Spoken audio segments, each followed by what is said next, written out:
Hello बच्चा party, welcome to creative chemistry. तो बच्चा पार्टी, हमारी जो फ्री एजुकेशन के भी जो सारी सीरीज चल रही है उसमें आप अभी पढ़ रहे structure of atom and structure of atom में आज हम डिस्कस करेंगे क्या हाइजेनबर्ग अनसर्टेनिटी प्रिंसिपल। यस, तो वैसे तो लाइफ में कोई ज्यादा कुछ सर्टेन नहीं है, इसी तरह से हाइजेनबर्ग ने बता दिया कि अनसर्टेनिटी प्रिंसिपल क्या है। तो देखिए, हाइजेनबर्ग ने हमें बताया इट स्टेट दैट, जो प्रिंसिपल है उनका वो क्या बताता है, इट इज इम्पॉसिबल, चलिए क्या, to determine simultaneously the exact position and exact momentum of an electron. सारे जितने लॉ प्रिंसिपल सभी में इलेक्ट्रॉन इलेक्ट्रॉन ही आ रहा है। अगर आपने द ब्रोगली वाला जो कंसेप्ट है वो देख लिया होगा, तो द ब्रोगली ने भी स्टार्टिंग में वही बताया। क्या बताया था उन्होंने भी? इसी के बारे में बताया था हमें कि जो इलेक्ट्रॉन है उनके मोमेंटम के साथ उनकी वेलोसिटी भी, वेवलेंथ भी होती है। ऑफ लास्ट में वर्ड था एन इलेक्ट्रॉन, यहां पर भी लास्ट में जो वर्ड है वो इलेक्ट्रॉन वर्ड है, मतलब कि इलेक्ट्रॉन के बारे में भी सभी लोग बात अभी कर रहे हैं। तो देखिए, उन्होंने बताया कि इम्पॉसिबल है क्या, साइमल्टेनियसली क्या डिसाइड करना इम्पॉसिबल है, तो कि by position and exact momentum. Position and exact momentum मतलब कि वेलोसिटी ऑफ इलेक्ट्रॉन, वो एक साथ पता करना काफी मुश्किल है। काफी मुश्किल, डिफिकल्ट वर्ड नहीं लिखा है, इम्पॉसिबल ही लिख दिया, मतलब कि ये पॉसिबल ही नहीं है। तो एक्चुअली ये पता करने के लिए कि by why this two things are not determined simultaneously, कैसे नहीं हो रहा है, उन्होंने क्या एक्सपेरिमेंट किया।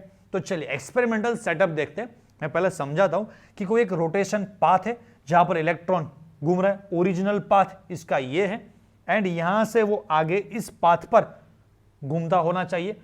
उस इलेक्ट्रॉन को देखने के लिए मैंने यहां पर एक माइक्रोस्कोप लगाया। यस, और हमारी फिजिक्स क्या कहती है, तो हमारी फिजिक्स या जनरल साइंस ये कहता है कि किसी भी ऑब्जेक्ट को, किसी भी चीज को देखने के लिए सबसे पहले उस ऑब्जेक्ट के ऊपर लाइट आनी चाहिए, एंड वो लाइट वहां से रिफ्लेक्ट होकर मेरी आंखों पे आएगी, तभी मैं उस चीज को देख सकता हूं। जनरली बच्चा लोग, आपने वो एक्सपेरिमेंट भी किया हुआ होगा, मतलब जनरली आपको ऐसा एक्सपीरियंस होगा क्या, कि समझ लीजिए कि हमारे जो रूम कमरे में अंधेरा है पूरा, और मुझे मेरा फेस आईने में, मिरर में, शीशे में देखना है, तो मुझे क्या करना पड़ेगा, लाइट मिरर के ऊपर आने मतलब डालना पड़ेगा या मेरे फेस ऊपर। तो ऑब्वियसली जो लाइट, मतलब कि मैंने मोबाइल या टॉर्च वगैरह कुछ भी ले रखा है, उस लाइट को मुझे मेरे फेस पर डालना पड़ेगा। तो ये लाइट मेरे फेस से रिफ्लेक्ट होकर मिरर के ऊपर जाएगी। अगर हम मिरर के ऊपर लाइट रखेंगे तो हमारा फेस नहीं देखेगा। तो मतलब कि इस ऑब्जेक्ट को आपको मिरर में देखना है, तो लाइट उस ऑब्जेक्ट पर आनी चाहिए, लाइट यहां से रिफ्लेक्ट होकर मिरर में जाएगी, तब आपको वो चीज दिख रही होगी। तो यस, समझ में आ गया भाई। तो इसी तरह से ऑब्वियसली तो ये इलेक्ट्रॉन घूम रहा है, उसे देखने के लिए हमने सुपर माइक्रोस्कोप यहां पर लगा दिया, लेकिन ऐसे तो इलेक्ट्रॉन दिखेगा नहीं। तो इलेक्ट्रॉन को देखने के लिए छोटी मोटी कोई भी लाइट तो होनी चाहिए। तो उस इलेक्ट्रॉन पर जब नॉर्मल लाइट कोई भी है, ये इस डायरेक्शन में यहां पर आ रही है, तो लाइट यहां पर आएगी, इलेक्ट्रॉन के साथ वो लाइट टकराएगी, यहां से इलेक्ट्रॉन से वो लाइट उसके सरफेस से रिफ्लेक्ट होकर यहां इस तरफ ऊपर की तरफ माइक्रोस्कोप में ये लाइट यहां ऊपर की तरफ जा रही है, ये लाइट यहां से आ रही है। चलिए, ये बात तो समझ में आ गई कि ये लाइट यहां से आई, इलेक्ट्रॉन के सरफेस पर वो उसने स्ट्राइक किया, वहां पर टकराई, रिफ्लेक्ट होकर वो गई माइक्रोस्कोप में, हम इलेक्ट्रॉन को देख पा रहे। तभी साइंटिस्ट को ये पता चला कि भाई ये लाइट जो आ रहा है, it is made up of photon. Yes, we all know that कि भाई light is made up of photon. तो भाई सब फोटोन से बनी हुई है, तो फोटोन की कुछ ना कुछ क्या होती है, एनर्जी तो रहती है। तो मतलब ये हाईली एनर्जेटिक फोटोन रहता है, तो ये फोटॉन्स इलेक्ट्रॉन्स के साथ टकराते हैं, तो ऑब्वियसली वो उनकी एनर्जी किस में ट्रांसफर करेंगे, भाई साहब वो इलेक्ट्रॉन में ट्रांसफर करेंगे। तो जैसे ही फोटोन ये इलेक्ट्रॉन के साथ टकराते हैं एंड रिफ्लेक्ट होकर माइक्रोस्कोप में चले गए, चलिए वो बात तो अलग है, लेकिन जब ये इलेक्ट्रॉन के साथ टकराते हैं तो ऑब्वियसली कि इलेक्ट्रॉन का जो पाथ रहता है, जिस पाथ में वो घूम रहा है, दिस इज द एक्सपेक्टेड, यहां पर लिखा हुआ एक्सपेक्टेड पाथ, यहां से होते हुए सर्कुलर मैनर में इलेक्ट्रॉन एग्जैक्टली इस पाथ पे ही जाना चाहिए था, this is our expectation. But जैसे ही लाइट का रे, कोई फोटोन इसके साथ टकराता है, तो ऑब्वियसली इसका जो हम बताते कि पोजीशन है या मोमेंटम है या वेलोसिटी जो भी बताते वो चेंज हो जाएगा। मतलब ये लाइट का रे आया यहां से टकराया, तो इस पोजीशन पर अगर मैं कोई टेंजेंट ड्रॉ करता हूं तो ऑब्वियसली ये 90 डिग्री पर मैंने ये ऐसा टेंजेंट ड्रॉ किया, तो this is the what new path of electron, हम कह सकते हैं velocity, because we all know that velocity is a vector quantity, मतलब कि वो डायरेक्शन पर डिपेंड करती है। तो जैसे ही फोटोन यहां से इलेक्ट्रॉन के साथ टकराता है, अभी मैंने फोटोन की एनर्जी चेंज करने के लिए उसके ऊपर लाइट डाला था नहीं, उसका पाथ चेंज करने के लिए नहीं भाई, सिंपली उसको देखने के लिए मैंने उसके ऊपर लाइट दिया। बट वो इतना छोटा सा हल्का सा नन्ना सा मुन्ना सा है कि उसके ऊपर अगर हम लाइट डालते हैं तो हमारा इंटेंस नहीं था उसे डिस्टर्ब करने का, उसका पाथ चेंज करने का, उसका मोमेंटम वेलोसिटी चेंज करने का हमारा इंटेंस नहीं था, बट वो इनडायरेक्टली अनइंटेंसफुली उसका पाथ या मोमेंटम या जो भी चीज हम कहेंगे वो चेंज हो जाती है। तो जब हम उसकी पोजीशन मतलब इलेक्ट्रॉन कहां पर है उसे देखने के लिए भी उसके ऊपर लाइट हम डालते हैं, तो एक्चुअली में क्या प्रॉब्लम हो जाती है, उसका वेलोसिटी मोमेंटम या पाथ जो दिया हुआ है ऑलरेडी डिफाइंड है वो डिस्टर्ब हो जाता है। एक एग्जांपल से बच्चा लोग मैं आपको समझाता हूं, तो ये सारी बातें कि भाई मोमेंटम और ये साइमल्टेनियस से 2-3 वर्ड्स हम कुछ एग्जांपल से समझते।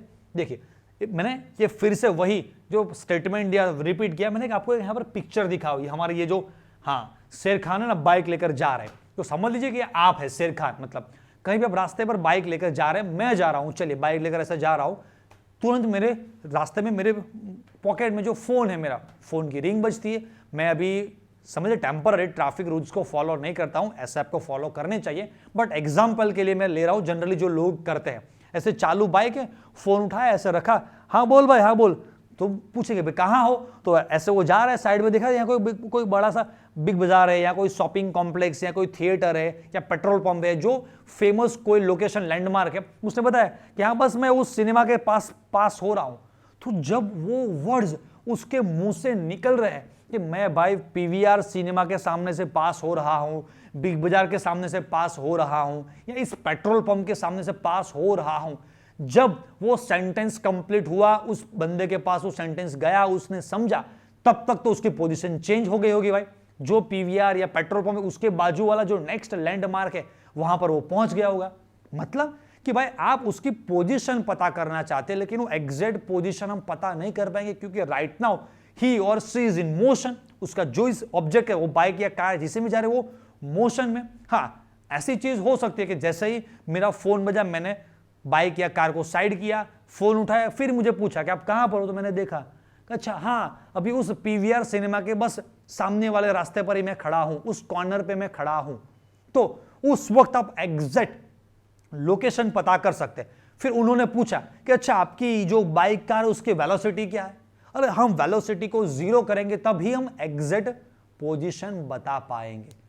और अगर कोई मुझे पूछ रहा है कि अभी आप जो बाइक या कार चला रहे हैं, अभी मैं चालू में ही उसे फोन को रिसीव किया, तो वेलोसिटी क्या है, तो समझ ले मैंने बताया कि मेरी अभी बाइक या कार की स्पीड चल रही है 60, तो तब मैं वेलोसिटी अगर एग्जैक्ट बता पा रहा हूं तो ऑब्वियसली उस वक्त कोई भी मुझे पूछेगा कि पोजीशन बताइए, तो एग्जैक्ट पोजीशन नहीं बता पाऊंगा। बात समझ रहे?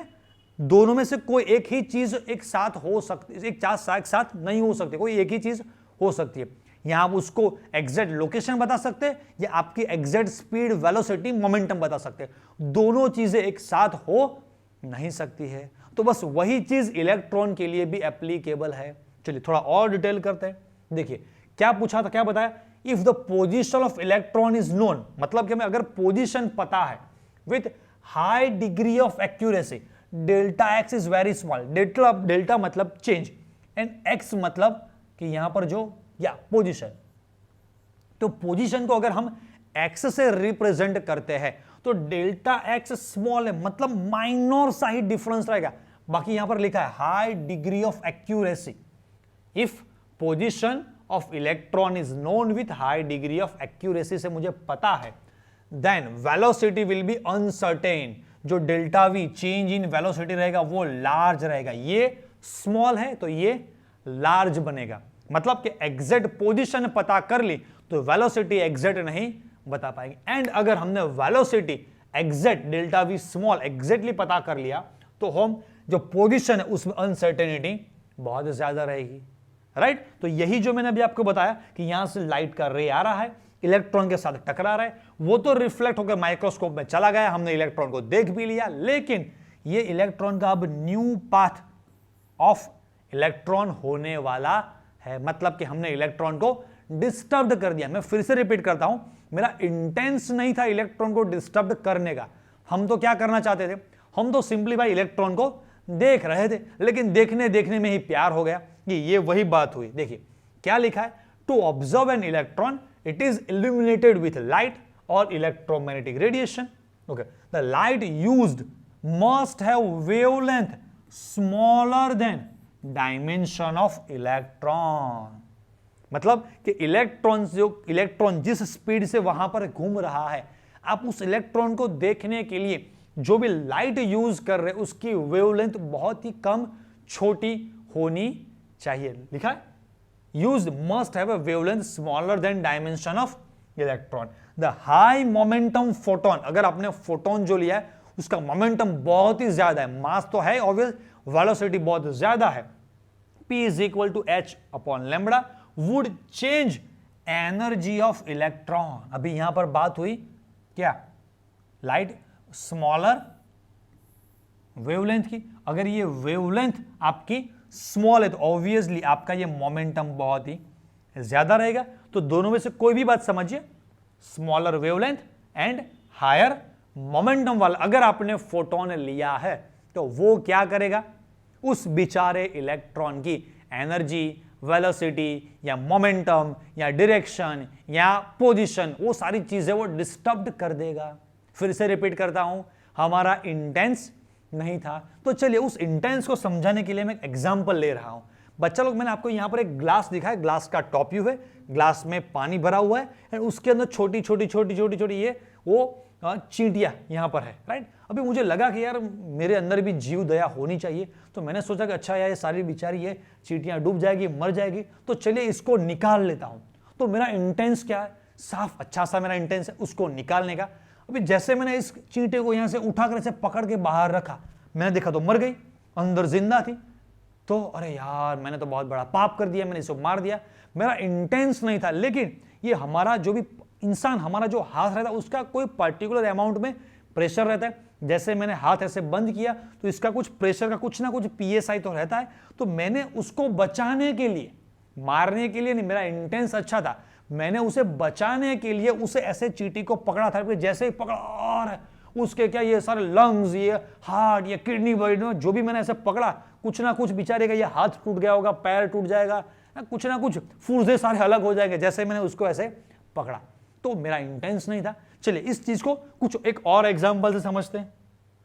यस, ये चीज तो आपको ये फोटो देखकर पता चल जाएगा क्या है वो, किंग कॉन्ग। तो यस, तो इस किंग कॉन्ग वाले मूवी में देखिएगा, ये जो किंग कॉन्ग है इस लड़की को ऐसे हाथ में पकड़ के आपने बहुत बड़े सीन देखा होगा।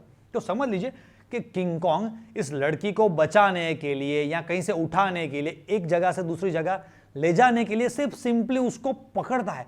लेकिन इस हाथ की पावर, कैपेसिटी पावर, उसका PSI इतना ज्यादा रहता है, ऐसे पकड़ लिया तो समझ लीजिए कि ये मूवी में नहीं दिखाते, रियल में अगर किसी ने भी ऐसे पकड़ लिया तो फुर्जे अलग हो जाएंगे। मतलब कि ऐसे पकड़ के ऐसे दबाया तो, है ना, मतलब मेरी कहने की बात यह है, इस किंग कॉन्ग का इस लड़की को बचाने का ही इंटेंस है, या हमारा इस चींटी को बचाने का ही इंटेंस है। लेकिन उस बचाने में भी थोड़ी बहुत भी हम एनर्जी अगर लगा देते हैं तो ज्यादा हो जाती है। एक और एग्जांपल लेते हैं, कोई छोटा सा बच्चा है, समझ लीजिए यहां पर खड़ा है, बीच में कुछ पानी जैसा है, हमें उस बच्चे को उठाकर वहां से वहां रखना है। तो सिंपली उस बच्चे को उठाने के लिए वो पानी में गिर ना जाए, कुछ यहां पर कुछ ऐसा गीला हुआ है, कुछ भी चीज है जिसमें बच्चे गिर सकते हैं, तो मैंने सिंपली उस खड्डे से उठाकर उस बच्चे को उस तरफ रख दिया। जैसे मैंने उसको पकड़ा, उस तरफ रखा, छोड़ा, मैंने देखा तो उसके यहाँ हाथ के ऊपर है जहां से मैंने पकड़ा है, तो मेरे फिंगर्स के कुछ वहां पर निशान छूट गए।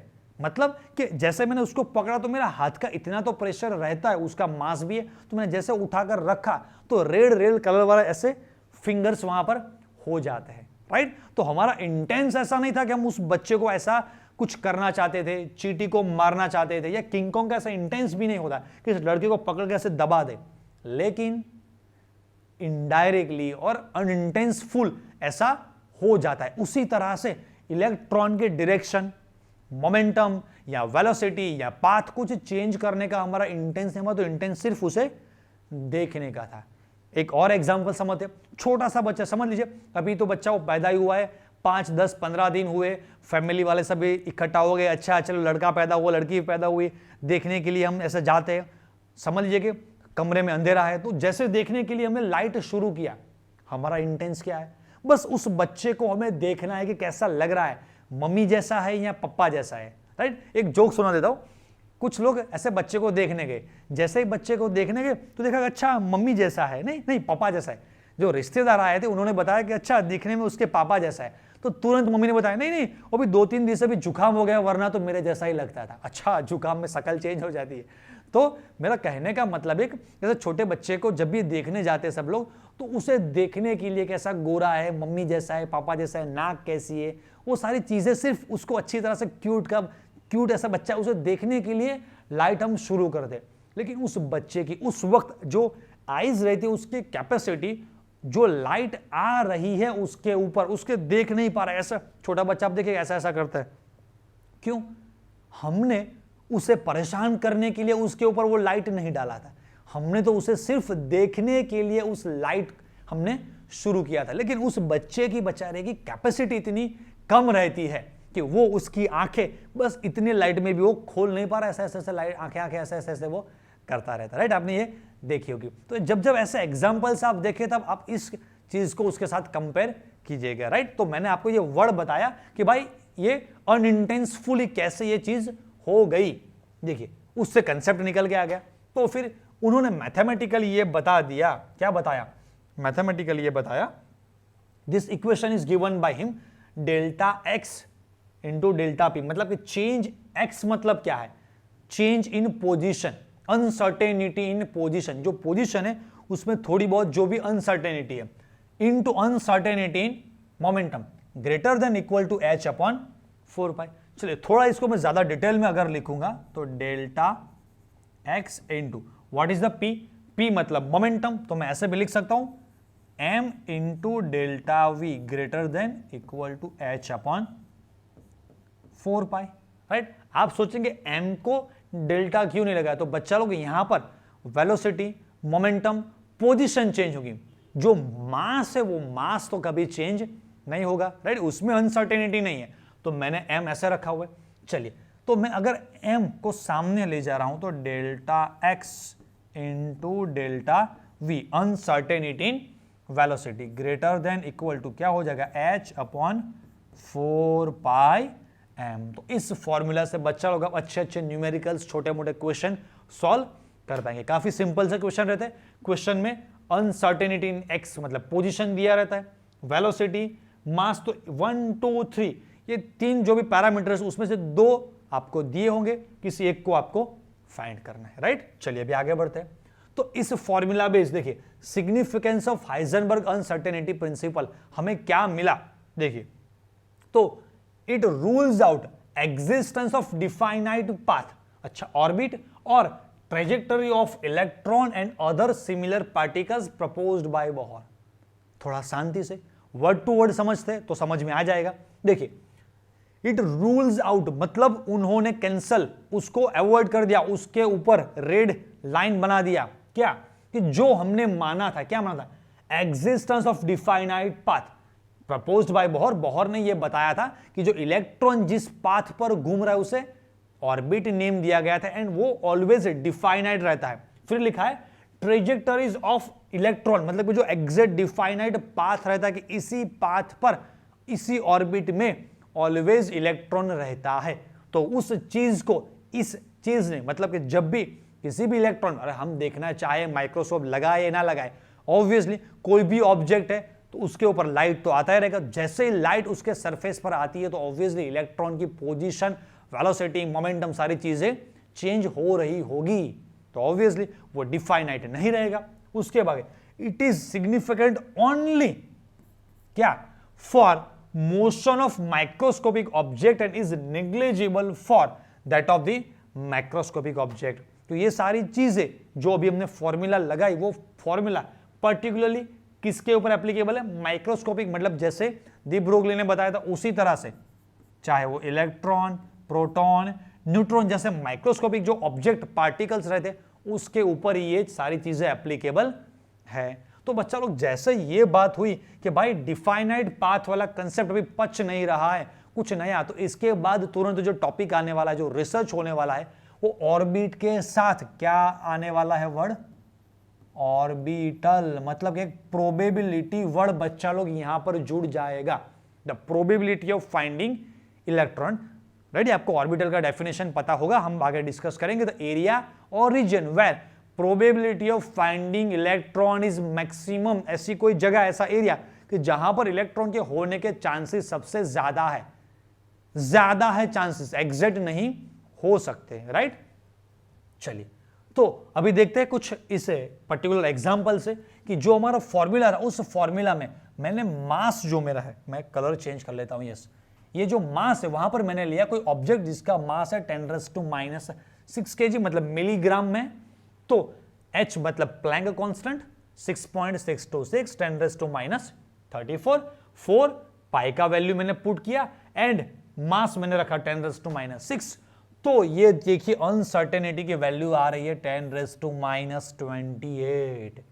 The value of delta v into delta x obtain is extremely small and is a insignificant. क्या मतलब है इसका?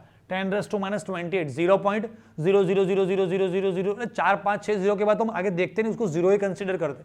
मतलब कि इतने जीरो लगा दिए कि इसको प्रैक्टिकली मेजर करना क्या हो गया भाई? इनसिग्निफिकेंट। तो भाई चलिए इसे थोड़ा कम मास वाला लेते हैं। तो उन्होंने इलेक्ट्रॉन का एग्जांपल लिया। तो इलेक्ट्रॉन की जो वैल्यू थी, जैसे मैंने यहां पर रखा था 10⁻⁻⁶, उसी तरह से हमने यहां पर इलेक्ट्रॉन की वैल्यू पुट की। तो 10⁻⁴ मतलब भाई 0.001। हाँ भाई, कुछ ये मेजरेबल क्वांटिटी में आया, हम इसे मेजर कर सकते हैं। तो भाई क्या बताया? Therefore it means that the precise statement of the position and momentum of electron have to be replaced। मतलब कि जो यहां प्रिसाइज, एग्जैक्ट, परफेक्ट जो वर्ड था उसकी जगह पर उस वर्ड को रिप्लेस किया गया बाय द स्टेटमेंट ऑफ, क्या वर्ड है बच्चा लोग? आप शायद नहीं पढ़ पा रहे होगे, यहां पर प्रोबेबिलिटी। यहां पर वर्ड क्या लिखा है? प्रोबेबिलिटी। मतलब कि जो एग्जैक्ट वर्ड, परफेक्ट वर्ड चल रहा था, उसकी जगह पर वर्ड आ गया क्या? प्रोबेबिलिटी। मतलब कि यहां से ही शुरुआत होगी क्वांटम मैकेनिक्स की, मतलब कि यहां से ही शुरू होगा हमारा ऑर्बिटल वाला पार्ट। राइट बच्चा लोग? तो आई होप कि आपको ये हाइजेनबर्ग का कंसेप्ट पूरा अच्छी तरह से, वो क्या कहना चाहते थे, साइमल्टेनियस वर्ड का क्या मतलब है, एग्जैक्ट, सर्टेन, अनसर्टेन, ये दो चीजें एक साथ हम पता कर सकते हैं, नहीं कर सकते, ये सारी चीजें आपको अच्छी तरह से समझ में आ गई होगी। तो अच्छी तरह से इस कंसेप्ट को 1 2 बार 3 बार पढ़िए, स्कूल में अच्छे से मार्क्स लेकर आइए। Right? Best of luck and जय स्वामीनारायण।